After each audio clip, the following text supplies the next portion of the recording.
معزز سامعین کرام، بزرگان دین، عزیز ساتھیوں، ملت اسلامیہ کے دھڑکتے دلوں، نوجوان دوستوں اور بزرگوں، آج جس بینر کے تحت ہم جمع ہوئے ہیں، جس مسئلے کو لے کر ہم مظاہرہ کر رہے ہیں، ہمارا یہ مسئلہ کوئی سیاسی مسئلہ نہیں ہے،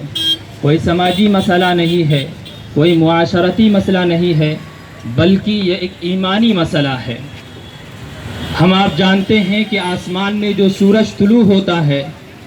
زمین کے حدوں تک پہنچنے کے لیے اس کے لیے بہت ساری رکاوٹیں ہو سکتی ہیں، بہت سارے موانع ہو سکتے ہیں، زمین کے حدود اس کے لیے رکاوٹیں بن سکتی ہیں، لیکن ایمان کی شعاع، ایمان کا سورج اور ایمان کی شمع وہ شمع ہے کہ جس دن کے اندر اور جس دل اور قلب کے اندر اس کی چنگاری فروزہ ہو، کوئی رکاوٹ، کوئی مانع، کوئی حائل اس کو روک نہیں سکتی۔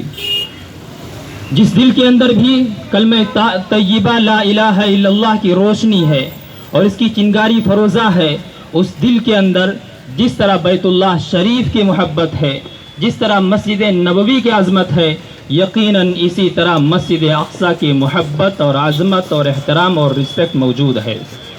پھر مسجد اقصیٰ کوئی عام مسجد ہو، اس سے ہم ذرہ برابر دستبردار ہونے کے لیے تیار نہیں ہیں،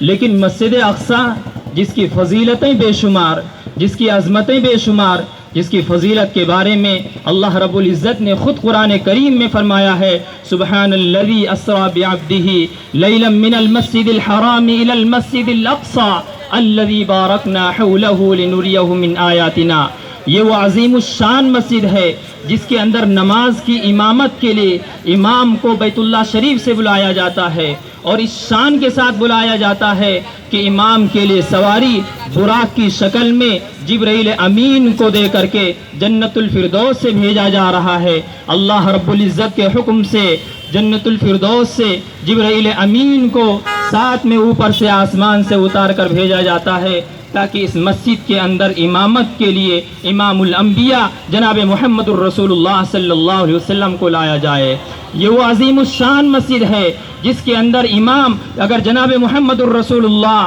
سید الانبیاء ہیں تو آپ کے اقتداء کے اندر ہزاروں انبیاء نماز ادا کر رہے ہیں، اور ایک وقت میں نہ معلوم کتنے انبیاء اور جناب محمد الرسول اللہ صلی اللہ علیہ وسلم کی اقتداء میں اپنی پیشانی کو زمیں بوس کر رہے ہیں، سجدہ ریز کر رہے ہیں۔ یقیناً یہ بہت بڑی فضیلت ہے مسجد اقصیٰ کی، بیت المقدس کی۔ یہ وہ ہماری مسجد ہے جس سے ہماری بے شمار یادگاریں وابستہ ہیں، بہت سارے انبیاء کے رہنے کی جگہ ہے، مسکن ہے، مدفن ہے، جو برکت کی جگہ ہے، اور بے شمار فضائل احادیث مبارکہ اور آیات قرآنیہ کے اندر ہے۔ لیکن یہ ہم سب کی بدقسمتی اور محرومی کی بات ہے کہ آج وہاں پر ایسے لوگوں کا ظلم و استبداد ہے جو بالکل گئے گزرے ہیں، جن پر اللہ کی لعنت ہے، جن پر نبی کی لعنت ہے۔ قرآن کریم میں جن کے بارے میں فرمایا گیا ہے، ضربت علیہم الذلۃ والمسکنۃ وباءوا بغضب من اللہ۔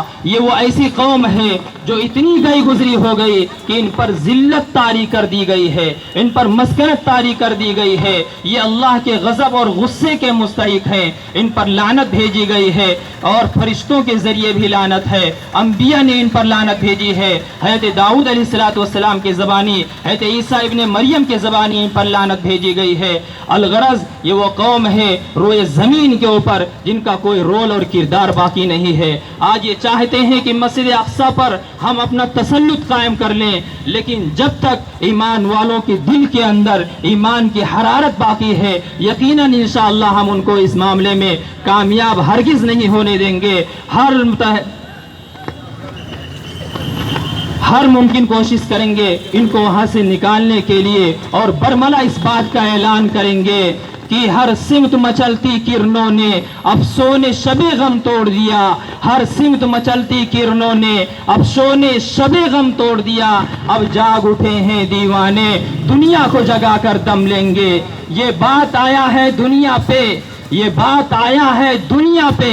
ہم پھول بھی ہیں، تلوار بھی ہیں، یہ بات آیا ہے دنیا پہ، ہم پھول بھی ہیں تلوار بھی ہیں، یا بزم جہاں مہکائیں گے یا خون میں نہا کر دم لیں گے۔ اب سوچا ہے کفیل کچھ بھی ہو ہر حال میں اپنا حق لیں گے، اب سوچا ہے کفیل کچھ بھی ہو ہر حال میں اپنا حق لیں گے، عزت سے جیے تو جی لیں گے یا جام شہادت پی لیں گے۔ اور ماجد دیوبندی کے زبان میں کہ زندہ رہنا ہے تو پھر خود کو مٹانا سیکھو، زندہ رہنا ہے تو پھر خود کو مٹانا سیکھو، گھٹ کے مرتے ہیں سدا جان بچانے والے۔ کوئی کہہ دے یہ ذرا وقت کے شیطانوں سے، کوئی کہہ دے یہ ذرا وقت کے شیطانوں سے، خاک ہو جاتے ہیں سورج کو مٹانے والے، خاک ہو جاتے ہیں سورج کو مٹانے والے۔ ایمان کی شمع وہ شمع ہے جو سورج سے کہیں زیادہ،